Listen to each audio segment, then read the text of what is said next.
Hey guys, and welcome to the Working Money Channel. Only 1,000 subscribers away, guys, from 70,000 subscribers. We gotta hit 70,000 by March 31st. It's only a few days away. Can we do it, guys? If you're not subscribed, subscribe to the channel. I am giving away 2 free ledgers, a Ledger Nano S and X, but we gotta reach 70,000 in order for the giveaway to take place. So subscribe now. Like the video if you like the content I'm providing. I want to get into this video with the XRP chart here, guys, on the hourly, trading right now at about 54.7. I'm gonna pull out here, show you guys what I'm seeing, which I find kind of interesting here. Let me throw Fibonacci on the XRP chart from the top of that trend to the bottom. Whoops. Let me throw that on there. And the other day I was doing a video on how XRP is retracing back to the 0.5 level here on the Fibonacci. Now, I don't know if you guys caught that video. I was showing an historical XRP fractal pattern, and basically after we hit that 0.5 level on the Fibonacci, we just kind of shot right out of there, and XRP looking poised to do the same thing.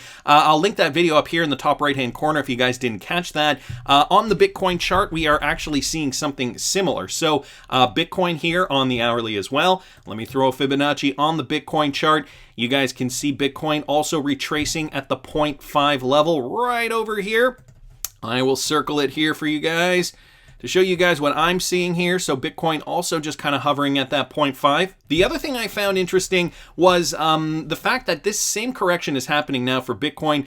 We saw a correction for Bitcoin back in January, and if I throw a Fibonacci on that, essentially after Bitcoin rebounded, hit the 0.5 level here, it essentially continued moving upward to make that new all-time high, and that would have given us a price increase of another 65% on the Bitcoin price for that next leg up. So we are going to continue to see corrections along the way. Of course, Bitcoin, the pulse of the market. This is what we have to keep our eye on in order to best determine when that altcoin season is going to come. Bitcoin in the news. I've been reading a lot of articles now, people wanting to be paid in Bitcoin. And, we just got that tweet the other day from Elon Musk saying that Tesla is going to be offering Bitcoin as a payment option. Well, I also just saw this from DJ Peter Vess here on Twitter. Looks like General Motors is looking to do the same thing, at least toying with the idea. So General Motors watches Bitcoin's performance due to its CEO statement. The company will monitor and evaluate the customer demand for it in the future. As of now, Tesla is the only car manufacturer to accept Bitcoin as a payment to purchase its cars officially. So GM looking to their competition and realizing, is there something here? Should we be doing the same thing? Is this going to be the future of payments, especially for people, who don't trust the system, looking to hedge against dollars? And I still do think that is a minority of people, but it is certainly prudent to at least be prepared, I think. This one, guys, from Michael at Val5 Links. This is why billion-dollar companies are building on VeChain. So more great VeChain news here, and that's exactly what the title is called. This is why billion-dollar companies are building on VeChain. VeChain has been among the best performers in the crypto market on almost every chart. VET has posted an increase of 2,800% in 1 year. Part of the reason for its rally has been the numerous partnerships that it has consolidated, and VeChain's team continues to advertise. The strategic advisor of VeChain, Jackson Fu, has tallied up all the partnerships in an attempt to explain what has motivated these billion-dollar companies to join the platform. Geared towards corporate implementation, VeChain has managed to deliver strategies and solutions that, according to Fu, allows its partners to run business at scale. Let me read you this quote. VeChain Thor Republic blockchain is already looking like the #1 choice for business building real-world products. VeChain has consistently managed to solve mass adoption hurdles, such as preventing unstable transaction fees with its VET VTHO2 token model and eliminating the threat of congestion with its scalable network that proactively adjusts itself in response to network usage. Fu believes that the blockchain as a service, the BaaS, platform offered by VeChain to its customers' toolchain, allows them to build and deploy highly customizable solutions. In addition, VeChain has deployed new protocols that reduce problems suffered by other blockchains, for example, fee delegation. So more information here about VeChain, guys. I'm going to just take a quick look at the chart, just because VeChain has been, basically knocking it out of the park. As they had mentioned, a 2,800% gain for VeChain, and we can see the VET token right here trading just over 9 cents. It did hit a high of about 10 cents, rebounded back down to about 7.5. Now it's back up to 9. So, a lot of the VeChain community making some big gains on this one. And El Crypto King here on Twitter posting this. Flare Networks FLR launches the Cost to Testnet. Well, impersonation scams are on fire. I mentioned this just the other day in yesterday's video. If you guys didn't catch that, I'll link it up here in the top right-hand corner. So basically, I'm not going to go over what I've already talked about, but I do want to add this. Beware of scammers. Interoperable XRP/Flare wallets have nothing to do with Flare FLR. So apparently, this is what's happening. Unfortunately, scammer activity is focused on the FLR and XRP community spikes. Eagle-eyed community enthusiasts spotted a website that promotes itself as the first Ripple wallet, closing the circle on XRP and Flare interoperability. Besides asset storage, it offers a staking service with 20% in monthly yield. And I know these numbers can get people very excited, but we have to understand there are still a lot of scams out there, and just to be mindful, guys, if you aren't hearing a lot about it on Twitter, I think the XRP community is active enough to give you guys a sense of what is real and what is fake. There are so many great people in this community posting great information about what you can do with your Flare, your XRP, so on and so forth. I mean, there's just a plethora of information out there, but this is confirmed to be a scam, so don't be fooled by this kind of thing, guys. Down here it says during the registration process, it asks its users to share the details of their XRPL accounts. Thus, it is most likely designed to hijack both users' keys and assets. Scammers say that they accept XRP, USDT, Bitcoin, Ethereum, and Litecoin. Here's the other thing. The Flare Networks team explicitly denied any link between the suspicious website and Flare FLR. So again, guys, just be mindful. There are still scams in the space. I personally like to keep my cryptocurrency safe on a Ledger Nano. And if you guys already have a Ledger Nano, this might be of some importance to you if you still haven't done it. This from XRP_Crow on Twitter, how to claim your Spark token. So if you held your XRP on your Ledger on December 12th, you are all ready to go, basically. Just make sure if you hold XRP on the Ledger, you need to make the claim by June 2021. So here's an infographic on how to do that, courtesy of STEDAS here on Twitter. Snapshot is done, but you can still make your claim if you are using the Ledger Nano S or X. That's what I'm going to be giving away if we hit 70,000 subscribers. Conversely, guys, if you still don't have a Ledger Nano and you want to get one, I do have an affiliate link in the description. You can use that if you want. You don't have to use it, though. You can wait for the giveaway, and hopefully you'll win. Literally all you have to do is be subscribed, and we do have to hit that 70,000 subscriber mark.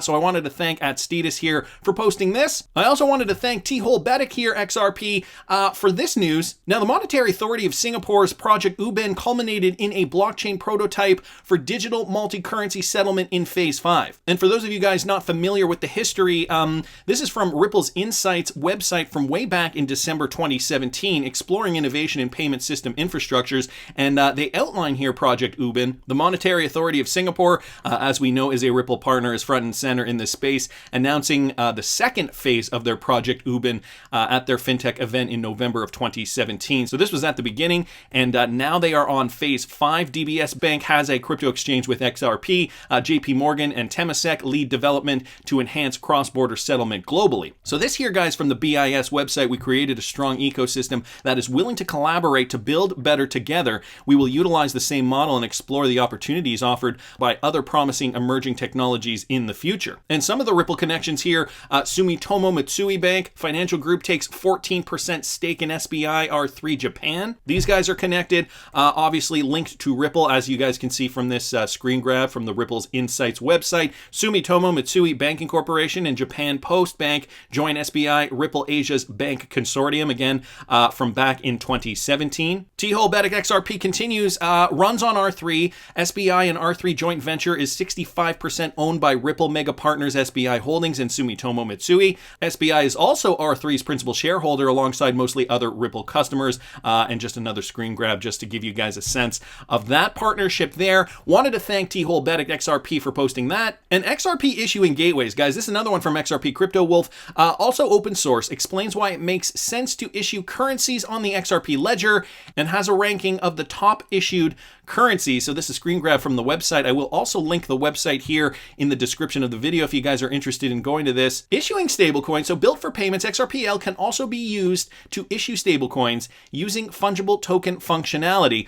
Holding XRP, the XRP equivalent of $10, should be enough for at least 1 year of transaction costs for a busy gateway. Transaction cost, the current minimum transaction cost required by the network for a standard transaction is about 0.006139 XRP. You can also become an XRP Ledger Gateway, so it gives you guys some more information about that. Interesting developments in the space all the time, you know. This is what's going to give XRP utility, more development for the XRPL, which means more utility for XRP specifically. Really does take Ripple out of the equation. I know they're in court right now. The SEC lawsuit keeps getting more and more interesting day by day with the developments that we're seeing. I also saw this from XRPCRYPTOWOLF. So this with regards to the lawsuit, and this has to do with the SEC's response to XRP holders' pleas for intervention. Okay, so let me read you guys a little bit of this. Over a week after John Deaton, an XRP holder, filed a motion to intervene on behalf of other XRP holders in the present case, both the plaintiffs and the defendants have now responded to the same and separate letters to the Honorable Justice Annalisa Torres. Needless to say, both parties have come out with opposing statements and requests. Ripple Labs agreed that the interveners should be permitted to proceed with their motion to clarify the issues and properly explained by the SEC's amended complaint. According to the San Francisco-based blockchain firm, the interveners' concerns about the lack of clarity in the SEC's case are well-founded. In its reply to Deaton's motion, the defendants also argued that the SEC's attempt to shut down XRP trading in the United States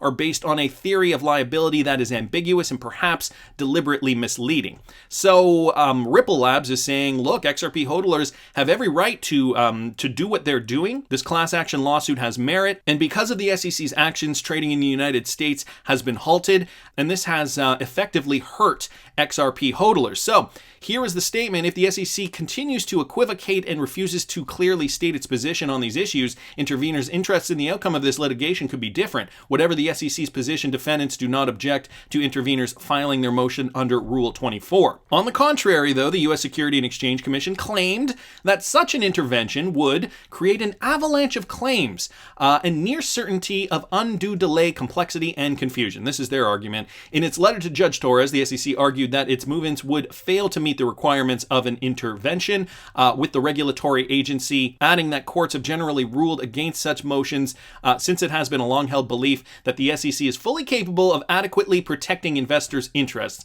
claiming that the consolidation or coordination of claims without the SEC's consent and sovereign immunity bars such an intervention. The agency concluded its plea by stating, if the court permitted movements to intervene, it would be logic bound to allow all investors and interested members of the public with differing viewpoints to intervene in the underlying actions. If you guys want to read more about this case, John Deaton has been updating his Twitter profile with details on the case, and there is a John Deaton tweet linked in this article, so I will link this article in the description for you guys if you want to read further. Let me just read you this one real quick. I haven't spoken to Ripple or its lawyers about what I've been trying to do, although some of you have tweeted that I should, but Ripple's lawyers sent a message in their response. They hinted that maybe there is a role for us even if it's not intervention. So if you guys are interested, again, I will link this in the description. It's the uncertainty, I think, that is getting a lot of new XRP hodlers very, very nervous, I think, at this point in time. For those of us who have been in this space for a while, who have been accumulating through the bear market, accumulating in the 20s and the 30s, at least we look at XRP and we're like, hey, it's trading above my cost average, which I'm not unhappy about, but I get it. If you were buying on hype, if you were buying at the top, if you were buying on the pump, and perhaps you got into XRP in the 60s or even 70s, I could see how you would be a little frustrated right now that XRP isn't trading higher. And I mean, even us who have been in this space for a long period of time are quite frustrated. I think I can speak for the entire XRP community when I say, XRP price should be higher. Of course, the SEC lawsuit has stifled that. But guys, it's going to be like a slingshot once we get that clarity. XRP does move fast when there is great news. People will pile in. The exchanges will open up. And I think we're closer to that than you might think. And the reason I say that, guys, is because I saw this. Now, this is another large transfer of XRP.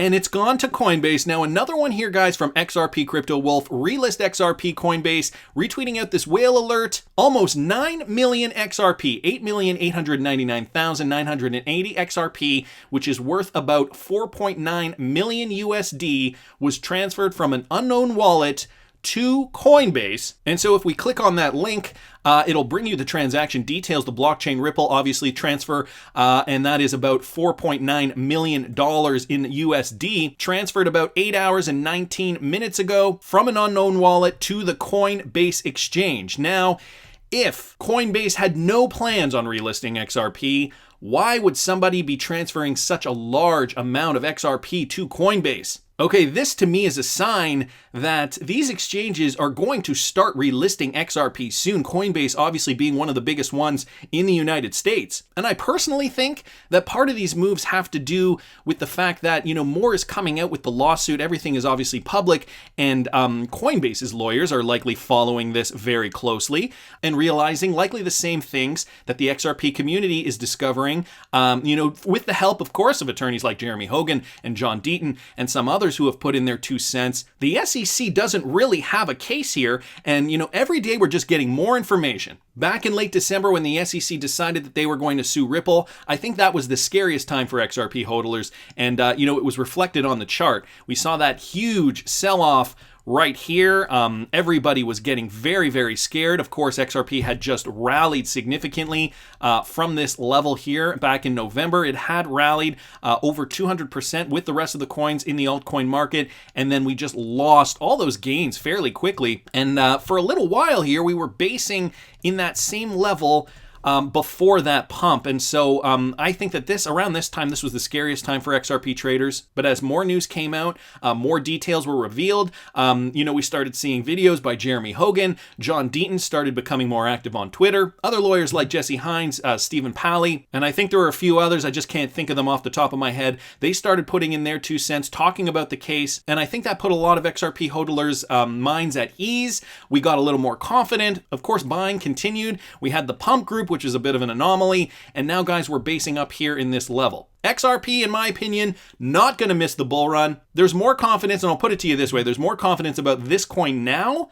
than there is for any other altcoin in the market, because at least now XRP has had their day in court, or rather are having their day or days in court. So for XRP, the clarity is going to come sooner than the other altcoins, and once that clarity comes for XRP, I have a feeling many traders are going to have a eureka moment and be like, hey, this coin has clarity now. The 9,000 plus other coins in the space don't have that clarity. Should I be investing in something that I know the SEC has approved, or should I take a risk on some other altcoin? This is how trader psychology works, and of course, I do also think that, Coinbase's lawyers, for example, are also following this very closely. We are seeing large transfers of XRP move to Coinbase, so I think they are closer than ever to relist XRP, but that's just my opinion. I want to hear what you guys think. Please subscribe to the channel, guys. We're almost at 70,000 subscribers, 69,000. We only have 1,000 to go. There's only a few days left. Can we reach 70,000 by March 31st? Subscribe now. You could win a Ledger Nano S or X, and like the video if you like the content I'm providing. I always love hearing your comments. See you in the next one, guys.